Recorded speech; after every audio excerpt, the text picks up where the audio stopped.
मनुष्य प्राण्याला 184 योनीमधून जावं लागतं. मनुष्य जन्म घ्यायचा असेल तर प्रत्येक योनीमध्ये कोटी कोटी फेरे घ्यावे लागतात, त्यानंतर मनुष्य जन्म मिळतो. जर मनुष्य जन्म मिळण्यासाठी आपल्याला इतके साहस करावे लागतात, मग आपण या देहाचा सार्थक का करत नाही, त्याचं आत्मपरीक्षण करणं गरजेचं आहे. मनुष्य देह इतकं चांगलंही काही नाही आणि वाईटही काही नाही. मनुष्याला देह मिळताना तो देवरूपी अशाचा भाग म्हणूनच मिळाला होता, पण मनुष्याने समाजाबरोबर आपल्या देहातील देवांचा कधी दानव केलाय हे आपल्यालाही नाही समजलं. त्यामुळे विषय वासनेपासून मुक्त राहून म्हणजे देवाची भक्ती करण्याचा प्रयत्न करा. तेच तुकडोजी महाराज एका ठिकाणी म्हणतात, दुर्लभ मनुष्य जन्म या जगती, सुभाग्याच्या अंती प्राप्त होय.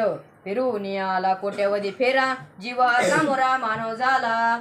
आपल्याला मनुष्य जन्म का मिळाला हे आपण पाहिले, तर या देहाचं सत्यसुख काय आहे हे आपल्याला माहित नाही. या देहाचं सत्यसुख शोधण्यासाठी आपलं अवघं आयुष्य सरतं, परंतु ते आपल्याला मिळत नाही. त्यामुळे आपल्याला देव मिळाला पण कळाला नाही आणि काहींना कळाला पण मिळाला नाही. पशुपक्ष्यांना देव मिळालाही नाही आणि कळालाही नाही. पशु काय पाप पुण्य जाणती, उत्तम मध्यम भोग भोगिती. पशुपक्ष्यांना पाप पुण्य कळत नाही मौली. गाढव कधी कीर्तनाला येत नाही, बैल कधी कीर्तनाला येत नाही, कुत्रे कधी कीर्तनाला येत नाही. मग कीर्तनाला कोण येत आहे? तो मिस्टर वा विठ्ठल. पशुपक्ष्यांना देव मिळालाही नाही आणि कळालाही नाही. आपल्याला देव मिळाला पण कळाला का नाही, आणि स्वर्गातील देवाला देव कळाला पण मिळाला नाही. तुकाराम महाराज एका ठिकाणी म्हणतात,